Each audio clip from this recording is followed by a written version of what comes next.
Hello, welcome back. This is my Evo 5.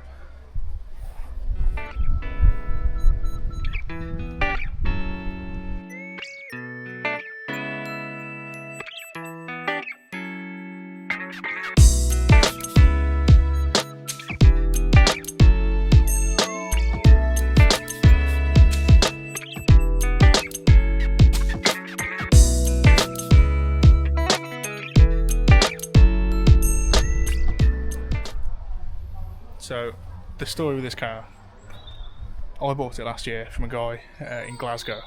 I was between night shifts at work. I found it a couple of days before, spoke to my mate Ben. He's got a lovely Evo 5. He's given me some advice about it. He said, quite clearly, don't buy it.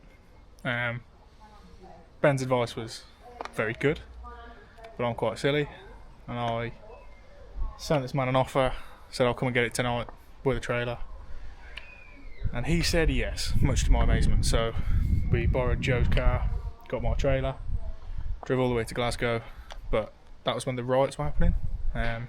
So we got stuck in Glasgow for like 2 or 3 hours. We didn't get to the car until 2:30 in the morning, and the guy was sat outside with the keys waiting for me. I knew it was rusty, didn't think it was this rusty, but the guy, to be fair to him, he gave me some chassis legs for the car and said, you're going to need to do this. I've done welding on cars before. I've done quite a bit of welding. This is going to be a challenge to me. I've had a look online at people done it before.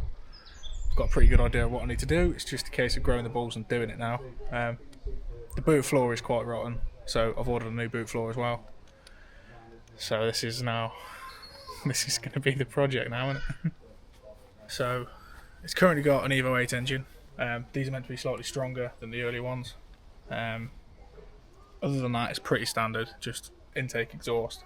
It's got a few bits on it, Koya rad, obviously a few forged bits and pieces and intake. It's got a full HKS exhaust. Other than that, I think it's mapped. It feels like it's mapped. It does feel a bit spicy, doesn't it? Yeah. But obviously I haven't driven it because there's no MOT and it's not safe for the road.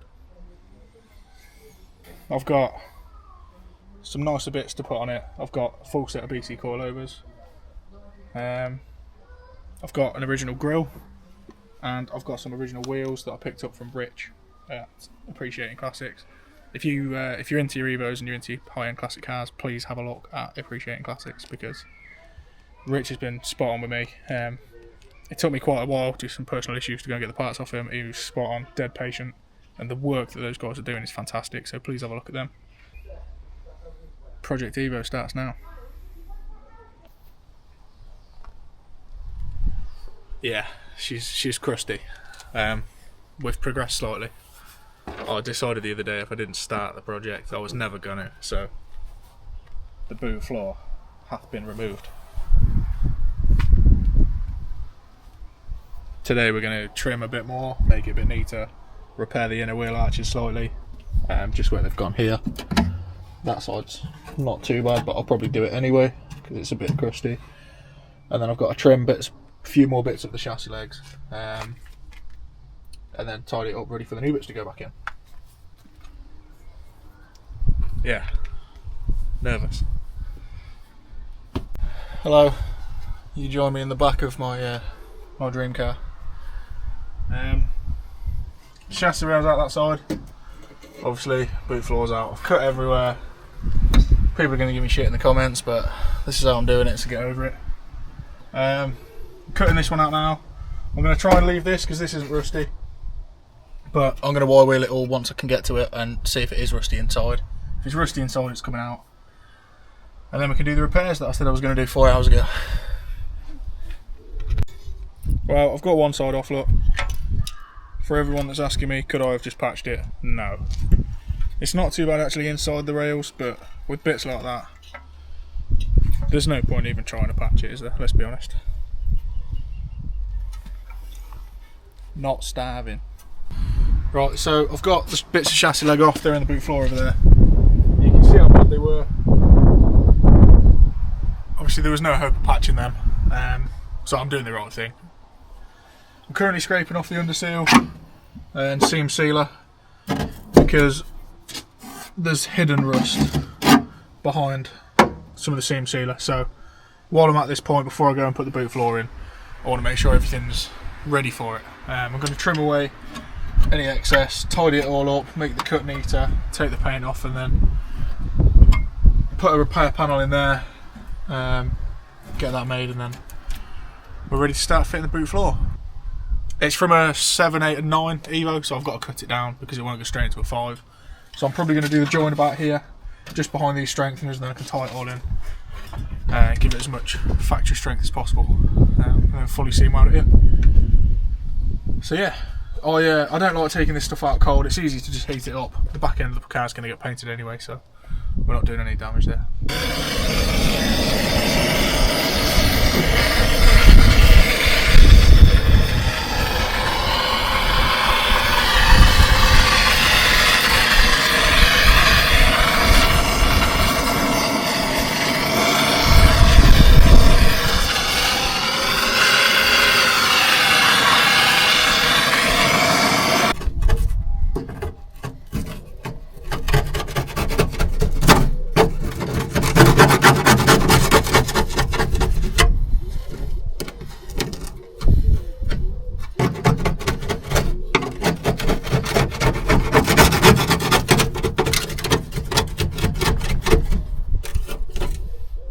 So yeah, if you don't take that off, you don't expose that rust, and then you don't fix it.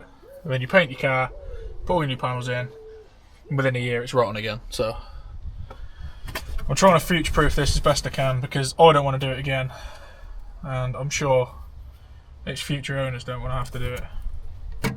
Will it be an easy fix, all that sort of stuff? Yeah, this is quite easy. Obviously this is solid on the back, it's just on the join, so cut out around here, probably cut down there, just make a new panel for it. If that side's gone rotten, the chances are, yeah, the chances are that's quite bad too. So it's not gone through yet, but I don't want to just paint over that. I want to do it properly.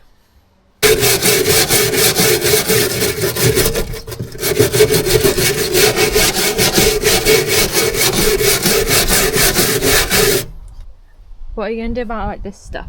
That I'm going to rust treat, sand it back, rust treat it, and try and wrap the paint over it. But areas that it's really thin, I'll just put a repair patch in. But I don't like patching over, so it'll cut out, blend it all in. Are you enjoying being inside the boot? No, I enjoy driving cars, and I enjoy making nice bits for cars. I enjoy welding boost pipes, exhausts, and stuff like that. I don't enjoy this.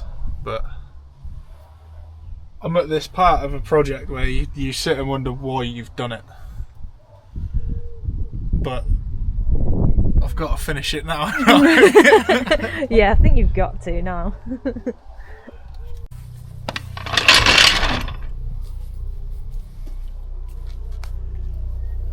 I don't want to cut this. How much did it cost?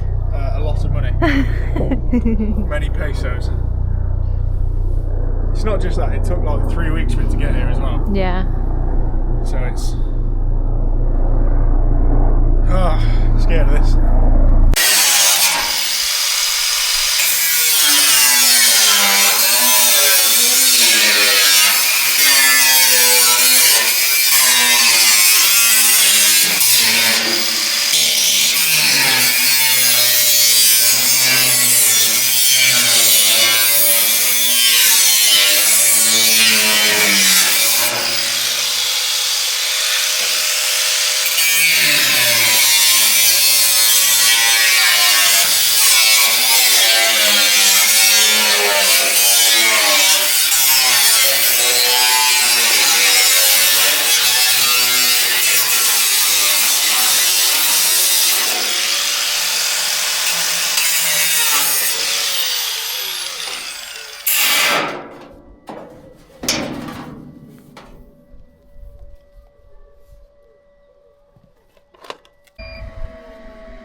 There we go.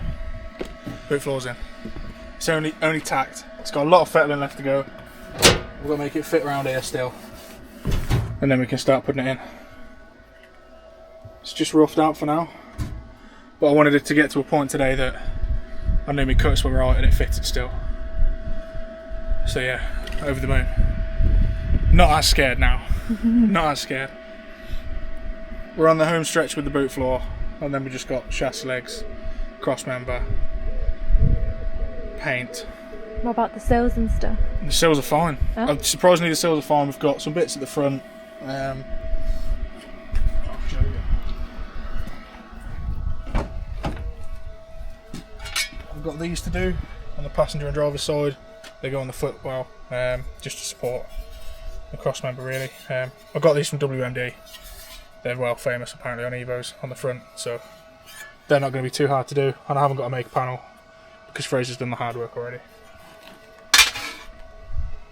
And then we can get to fitting nice bits and doing nice things and actually drive the car that I've owned for a year and never really been able to. Right, so yeah, big hurdle, big milestone, Project Evo. Please subscribe, send to your mates. I need the motivation, and seeing the numbers pop up is really good.